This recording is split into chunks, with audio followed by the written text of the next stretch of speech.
हामी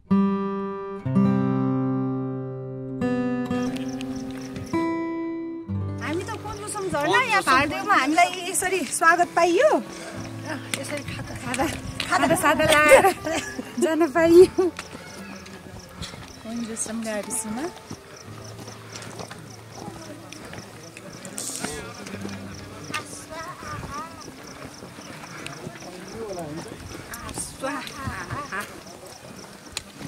आफ्नो स्वास्थ्य आफ्नै हातमा।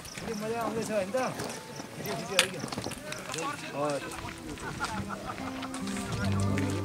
म त सानो हो। के छ त?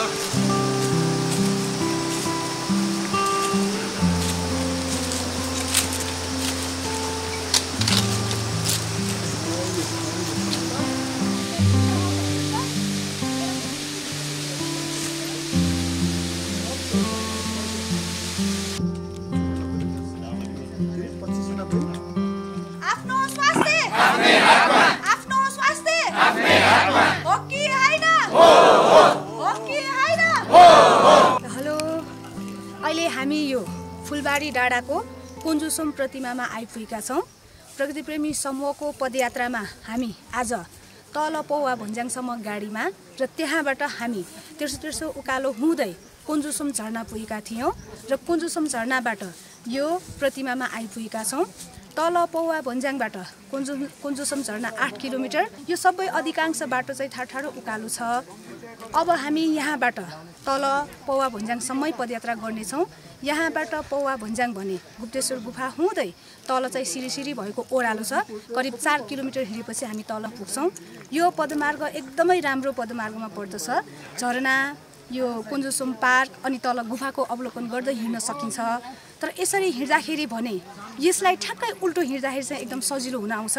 तल पौवा चौरबाट पहिला चाहिँ कुञ्जुसम प्रतिमा आइपुग्ने र यहाँबाट झरना पुगेर तल पौवा भुन्ज्याङ पुग्दाखेरि चाहिँ उकालोहरू अलिकति छल्न सकिन्छ। तर यो कुञ्जुसम प्रतिमामा भने अहिले नयाँ खाजा पसल खुलिएको छ। तल झरनामा भने खाजा पसल छैन। झरनामा पछि जाने हो भने खाजाहरू व्यवस्था गर्दै हिँड्नुपर्छ। यसरी हिँड्दा चाहिँ अलिकति भार कम हुन्छ। नभए ठाडो उकालो हिँड्दै हिँड्दा यो एकदम राम्रो नै हुन्छ। गाडी बाटो भने यहीँसम्म जोडिएको छ। तर गाडी बाटो चाहिँ अलिक अफ रोड छ। एकदम ध्यान दिएर आउनुपर्छ। यहाँ जिप, 4 व्हिलर्स र बाइकहरू चाहिँ यहीँसम्म आउन सकिन्छ।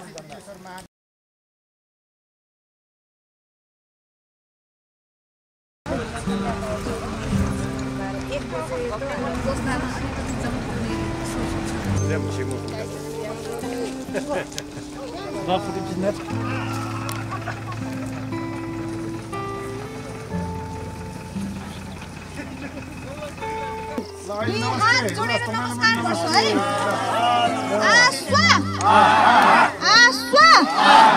आफ्नो स्वास्थ्य हो कि होइन?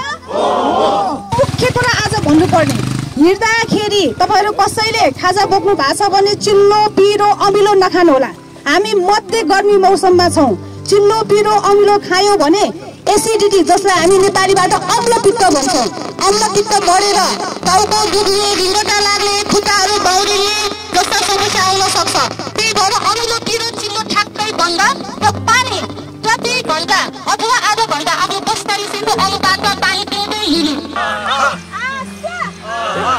आफ्नो स्वास्थ्य आफ्नो स्वास्थ्य आफ्नै हातमा हो कि होइन? होइन भन्नुपर्छ। छैन। पहिलो चरणको यो औपचारिक कार्यक्रममा हामीले एकदमै कुञ्जुसमको 5 नम्बरको वडा कार्यालयको कमिटी र कुञ्जुसमवासी चाहिँ हामी गौरवान्वित छौँ। र आउने दिनहरूमा तपाईँहरूसँग वडा कार्यालयले गर्नुपर्ने सहकार्य, वडा कार्यालयले गर्नुपर्ने केही कामहरू छ भने हजुरहरूले कोर्डिनेसनमा रहेर हामीले सक्दो सहयोग गर्ने प्रतिबद्धता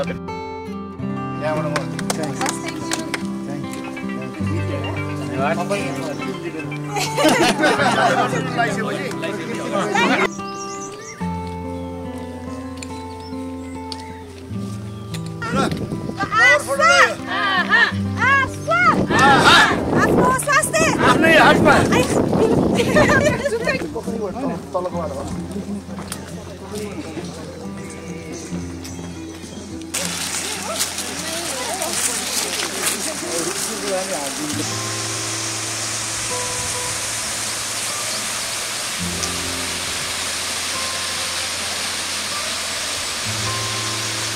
यो ग्रुपबाट खिचौँ अनि जाऊँ हामी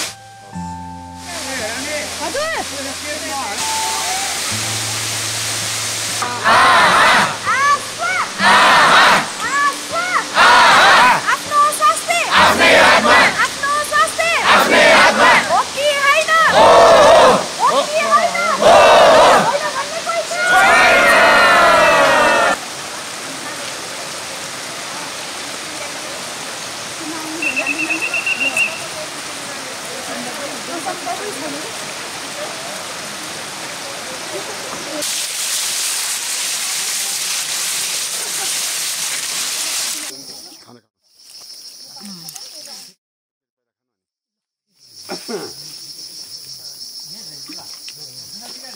हाइकिङ हिँड्दाखेरि त्यो चर्को घाममा पानी नपिकन हिँड्नु हुँदैन हिँड्दाखेरि शरीरबाट पसिना निस्किन्छ पसिना निस्केपछि शरीरमा पानीको कमी हुन्छ पानीको यदि हिँड्दाखेरि पानी नपिकन हिँड्यो भने डिहाइड्रेसन भएर टाउको दुख्ने रिङ्गटा लाग्ने खुट्टा बाउरिने जस्ता समस्याहरू आउँछ त्यही भएर चाहिँ हिँड्दा अन्य बेलामा पनि आधादेखि 1 घण्टाको अन्तरमा पानी पिउनुपर्छ पानी 250 देखि 300 ml पिउँदाखेरि चाहिँ ठिक हुन्छ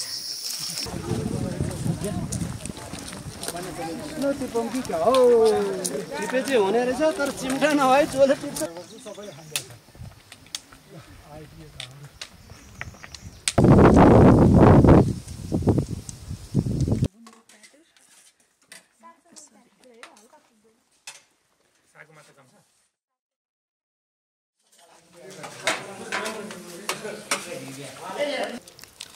अहिले हामी यो कुञ्जसम प्रतिमा भएको ठाउँमा आइपुगेका छौँ यहाँ हेर्नु त भोकाएर हामीले खाना खाँदैछौँ साग खाना तरकारी अनि सलाद अचारमा चाहिँ गुन्द्रुक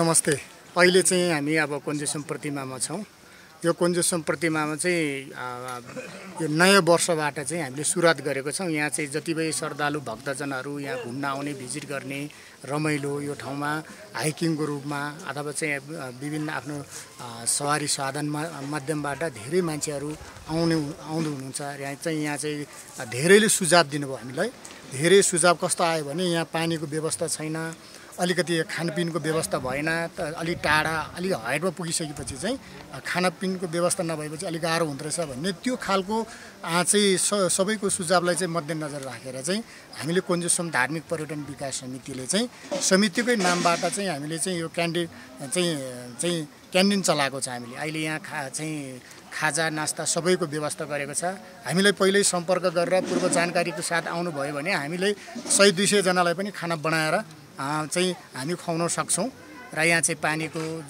जस्तो जे जति समस्या थियो त्यो समस्या पनि हामीले हल गर्ने खालको हामीले कोसिस गरेको छौँ प्रकृति प्रेमी समूह हाइकिङ ट्रेकिङ मात्र गराउने संस्था होइन कि स्वस्थ रहनको लागि जे गतिविधि गर्नुपर्छ ती सम्पूर्ण 26वटा कार्यक्रमहरू सञ्चालन गर्दै आएको छ त्यसमध्येमा हाइकिङ कार्यक्रम पनि एउटा हो हेर्नु न त्यहाँ ओह्रालो झर्ने बेलामा सबैको खुट्टा दुख्यो भने चाहिँ झर्नै सक्दैन अहिले सबै यो हिँड्दा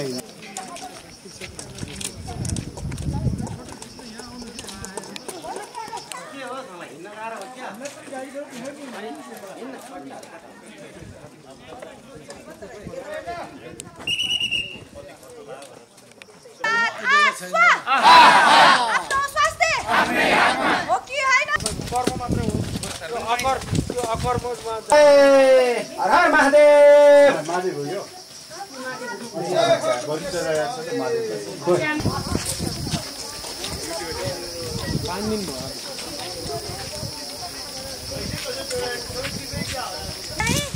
यो गुप्तेश्वर गुफाबाट तल झर्ने क्रममा छ यो जङ्गल कस्तो राम्रो छ हेर्नु त जङ्गलको बीच बाटोमा सिडी बनाएको